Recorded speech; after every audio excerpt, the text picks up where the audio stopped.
Hello and welcome back to part 2 of the documentation of my time photographing the Scottish Highlands. If you haven't already, please give part 1 a watch to get caught up with my journey so far, and then join me for the remainder of my incredible journey across rolling hills and spectacular mountains.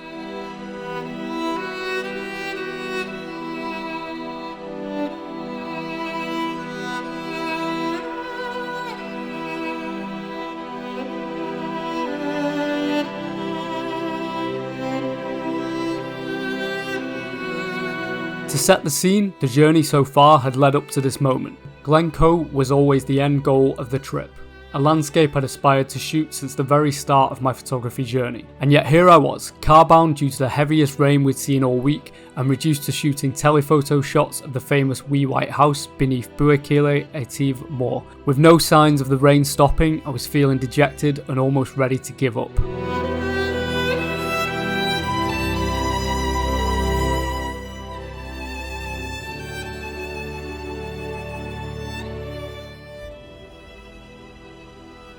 But before I continue, let's rewind to a day earlier. We'd just left our hotel in Drumnadrochit, and on the way to our next campsite decided to stop at a trail called Allt, which I'd read had some amazing waterfalls and stunning views of Loch Ness.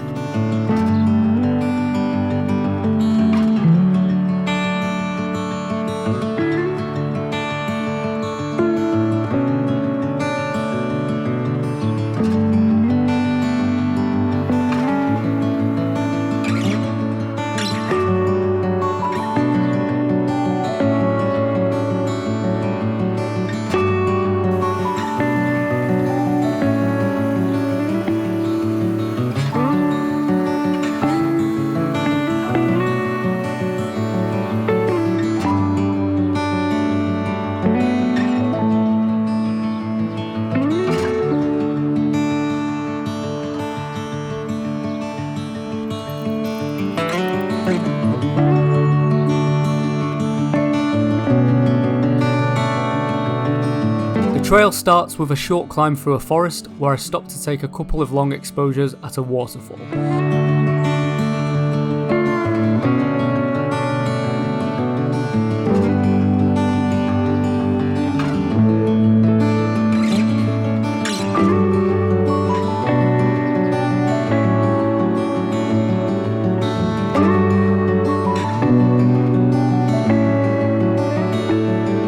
After a short hike and only a couple of photography stops, we reached the top of Allt and took in the incredible views of the surrounding Loch Ness, before capturing a few more waterfall long exposures on the way down.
From here, the campsite was only a 45-minute drive away and provided us with our first glimpses of Ben Nevis in the distance. Shortly before arriving at the campsite, we made another quick stop to the Commando Memorial at Spean Bridge. With Ben Nevis looming in the distance, this is easily one of the most awe-inspiring sights for a memorial I've visited.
Shortly after, we arrived at the Ben Nevis Holiday Park, a campsite that sits in the shadow of Ben Nevis, making it a perfect location for anyone wanting to climb the mountain. Although that wasn't our goal on this trip, I'd love to return one day to make the climb, and I'd highly recommend this campsite as there's something incredibly inspiring about sitting drinking coffee at camp while staring up at the highest peak in the British Isles.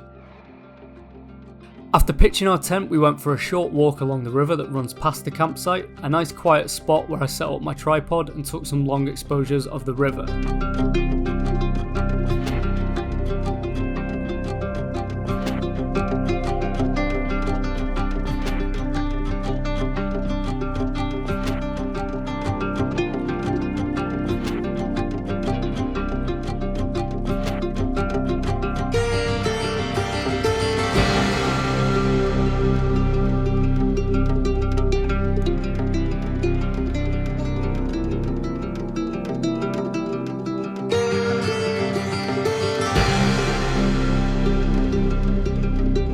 It had been a long day of driving and hiking, and so we set off into Fort William for some food and a pint, whilst looking ahead to the next day, where we would venture into the mountains of Glencoe.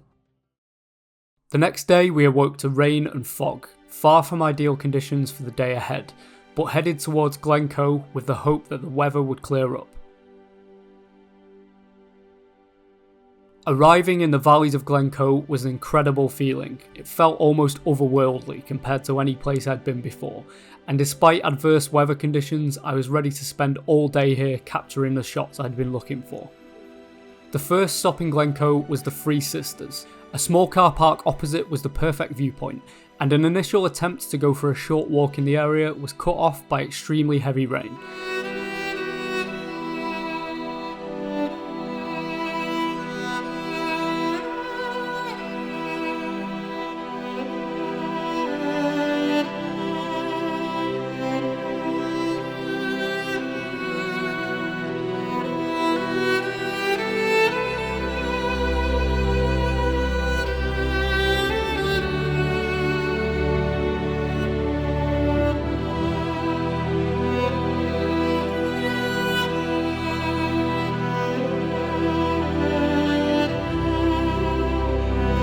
Though I did manage a couple of passable shots here, we decided to push on and return to the spot later. The wee white house is one of the most recognisable spots in Glencoe and a must shoot for any photographers visiting. Sitting in the shadow of Buachile Etive Moor, this house makes for an incredible image, perhaps due to its size in juxtaposition to the mountain. We pulled over at a parking spot at the side of the road, whilst the rain continued to pour and the mountain was covered in mist. Which brings us back to the start, sat in the car, waiting in the hope of the weather passing and shooting 1 or 2 average shots through my telephoto lens.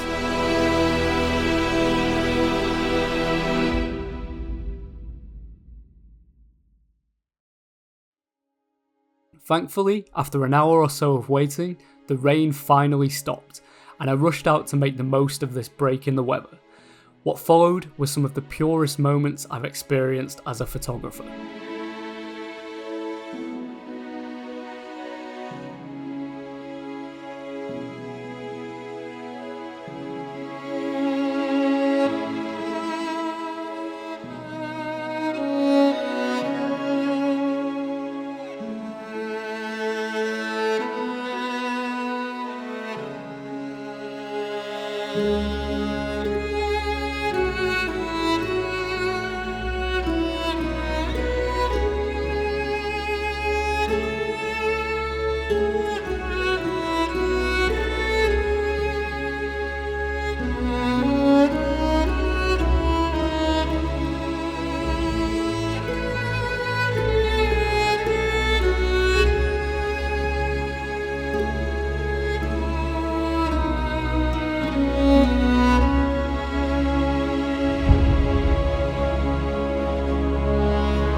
Further along the road, we found another spot with a view of Buachile Etive Moor, with the river Etive flowing past. Here I stopped and set up my tripod for a couple of long exposures, and fighting against the worst case of midges I'd come across on this trip, I did manage 1 or 2 shots before retreating out of fear of being eaten alive.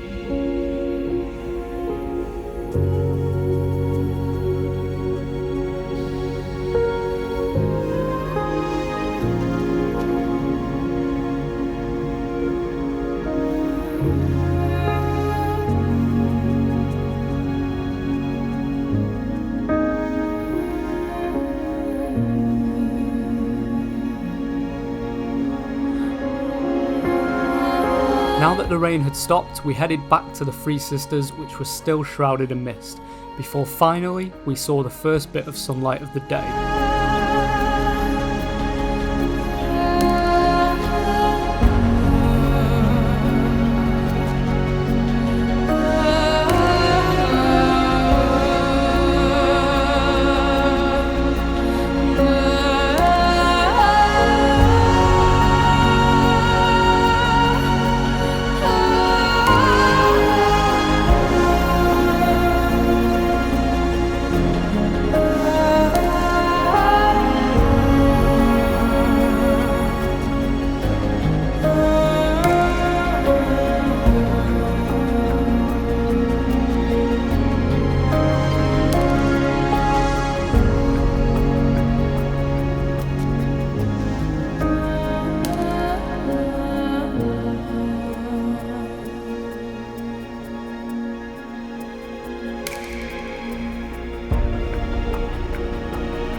Our final stop in Glencoe was at the meeting of the three waters, where water from 3 different sources flows into a stunning waterfall.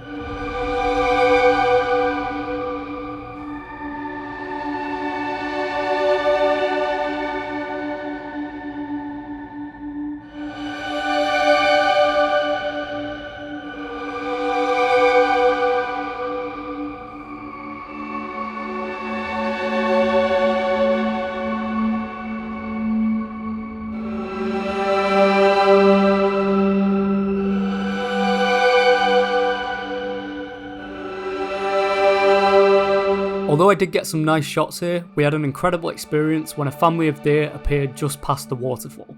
With my telephoto lens at 300mm, I did manage to get a couple of decent shots of the deer. However, not being a wildlife photographer, it's a shame I wasn't better prepared for this moment.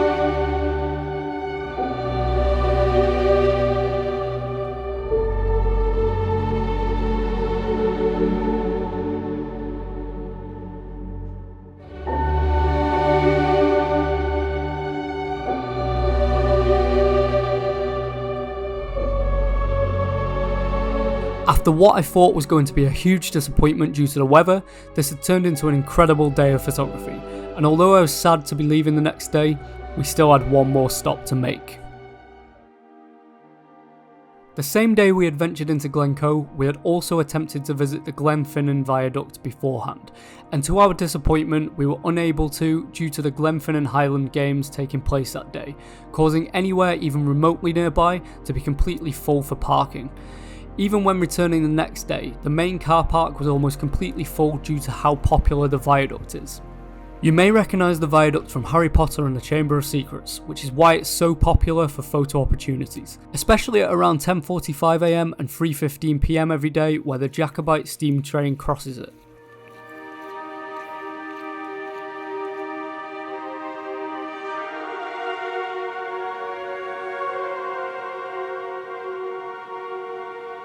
We were able to get a perfect spot overlooking the viaduct and waited in anticipation of the train's arrival.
In just 1 week of photographing the Scottish Highlands, I'd seen some incredible sights, but was left wanting even more. I could probably spend a full week exploring Glencoe alone, and would love to return to attempt the climb to the top of Ben Nevis.